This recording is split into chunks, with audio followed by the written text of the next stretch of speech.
هلا حبايبي، كيفكم؟ شو الأخبار؟ والله اليوم في غصة في قلبي.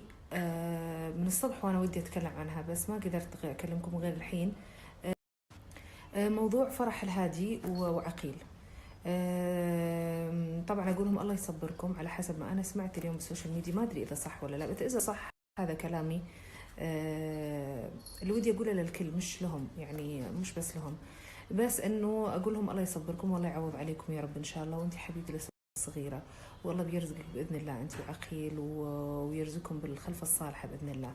بس انا سؤالي، ليش تخبروا؟ ليش لهالدرجه صارت السوشيال ميديا ما نقدر يعني حتى استعينوا على قضاء حوائجكم بالكتمان، صرنا ما ننفذها مع احترام لكل متابعينكم، وادري ان هذا الحين صارت كانها وظيفه، السوشيال ميديا وظيفه تدر مال وتدر دخل ولا، بس لهالدرجة يعني البنوت يا حبيبة قلبي تزوجت والله يسعدها، وبعدين على طول حطت خبر ولاد حملها. وفي ناس عارفين انتم كم من الناس اللي قاعدة تتابعكم، يعني عارفين انتم مثلا كم عندكم من المتابعين، مش كلهم طبعا، كلهم فيهم الخير والبركة، بس عارفين كم احد منهم ما هو قادر يخلف مثلا، او صعب عليه انه يجيب عيال، او ما تزوج اصلا وما هي قادرة تتزوج، او ما هو قادر يتزوج. يا جماعة امانة عليكم والله. والله ادري ان السوشيال ميديا صارت وايد مهمة، وعندكم متابعين ما شاء الله بالملايين، وعندكم محبين، بس ترى مو هم كلهم محبين. ممكن احد يكون محب بس غصبا عنه تجيك عين الحسد، انه تزوجوا، ولسه صغار، جابوا عيال. جماعة استعينوا على قضاء حوائجكم بالكتمان، الله يستر عليكم يا جماعة.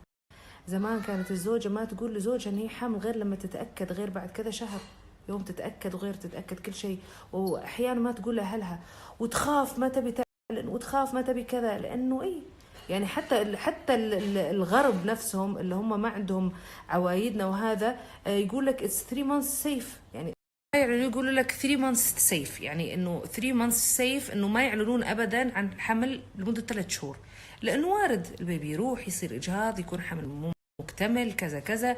فأمانة الله يعوض عليك يا حبيبتي،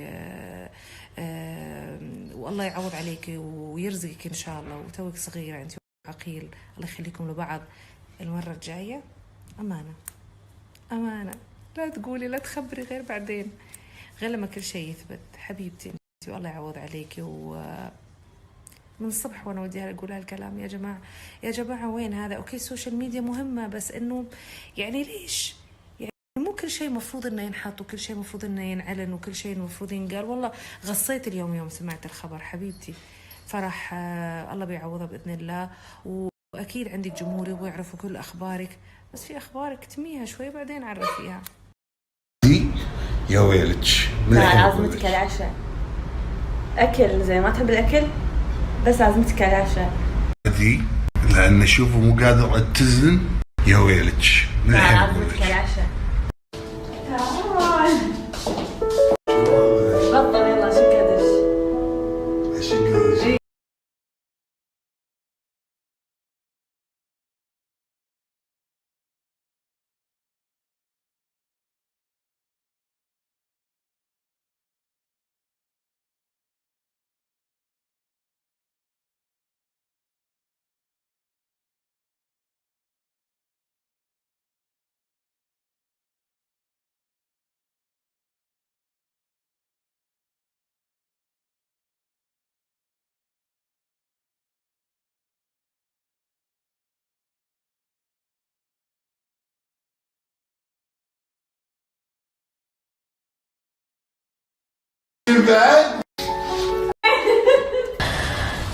يا جماعة ما أبي ولا شيء منكم الحين، بس أبيكم تدعون لي، تدعون إن أنا وطفلي نكون بخير، ما أبي شيء، تكفون بس ادعون لي.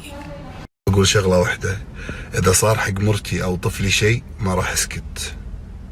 أنا ما أدري شنو هالأخلاق اللي أنا أدز فولورز يسبون واحدة حامل بشهر، يسبونها، يدعون عليها. وين الأخلاق بالموضوع؟ سكتنا وحاولنا نسكت، لكن بعد اللي صار مع مرتي ما راح أسكت، وعد. حسبي الله ونعم الوكيل. بعد مرة حامل بشهر تنام وهي قاعدة تبكي من الكومنتات اللي